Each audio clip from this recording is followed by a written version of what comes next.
Okay,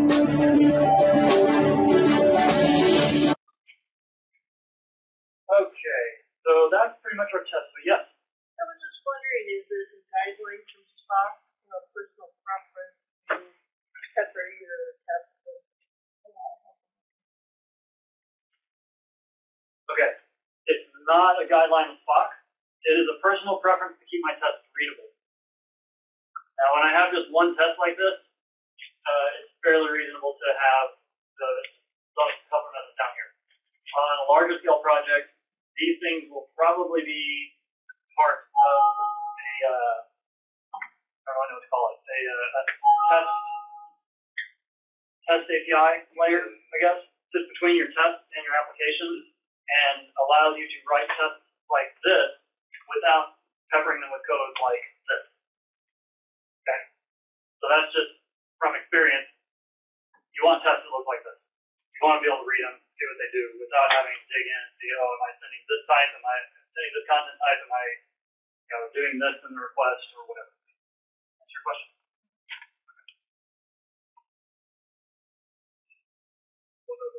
Yes.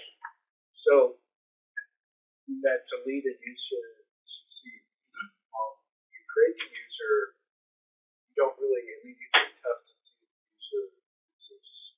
That's true. Do you test it by succeeding in the following delete, or would it help the testing to add a test? You mean the conditions? They're right here in instructions. Oh, I think that was something I was supposed to have you guys remind me. Somebody asked a question. I need to repeat it so everybody can hear it. So the question is,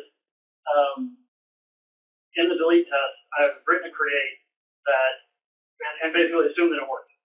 And so should I do some assertion here to make sure that the create works before going and do the delete test? So that I would say is a judgment call.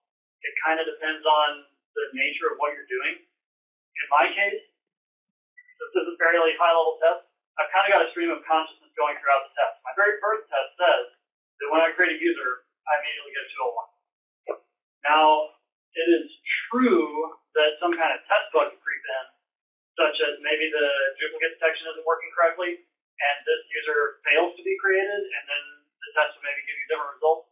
But then you would probably start seeing other tests further up failing. And so at this point, and this is actually kind of going to come up when I go and start implementing it, I typically implement, and for this level of testing, implement and, I guess, debug tests top down.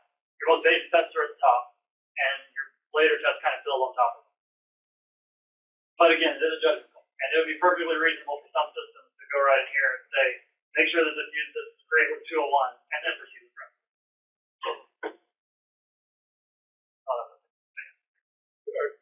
Question? Yes. I'm kind of curious about how you came to this particular tool set.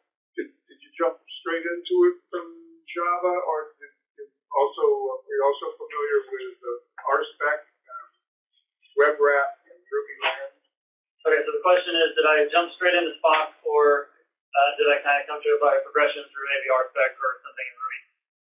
I didn't come straight to it, but I also didn't come through Ruby. I haven't hardly done any Ruby.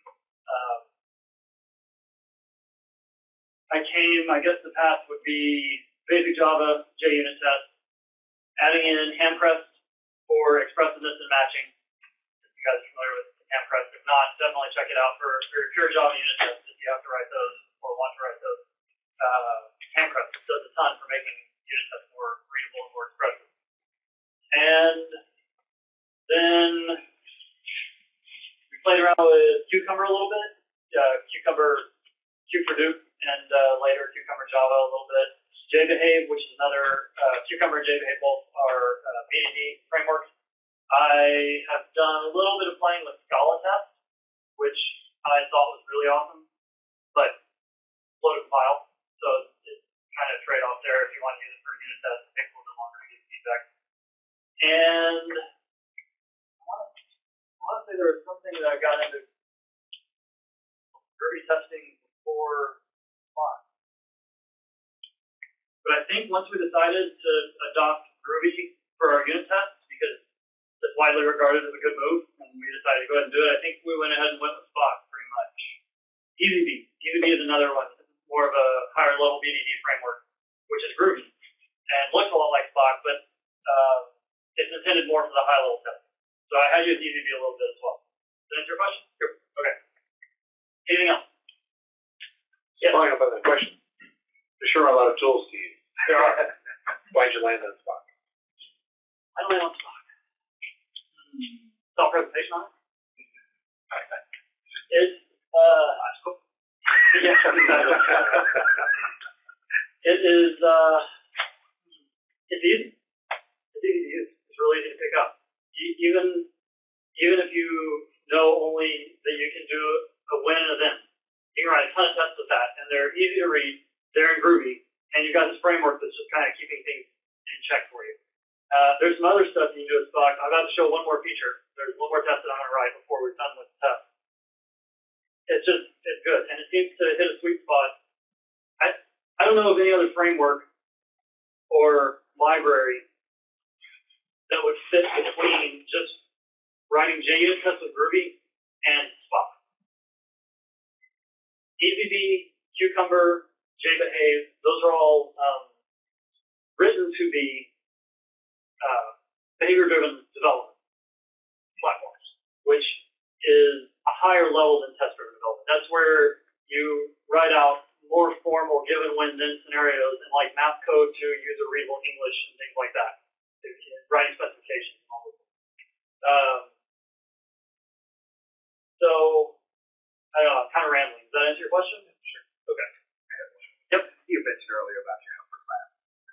And I'm not as familiar with this particular Spock language, but if there is another place, do you have to add anything at the top of your file?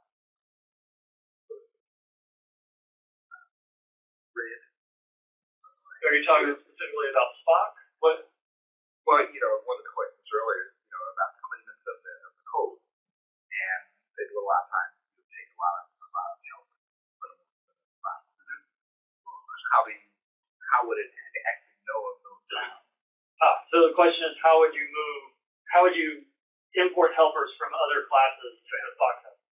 And that, I don't know if there's any magic to that. If there's magic to it, I don't know it. I just do something. A common pattern that I've kind of started adopting is I would have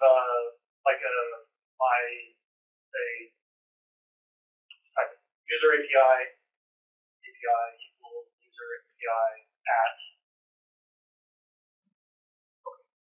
whatever. And then this user API would be that testing usability layer that I was talking about. So one line there, kind of a factory method to create this API, which has all those methods in it to let my test say API.do this, API.do that.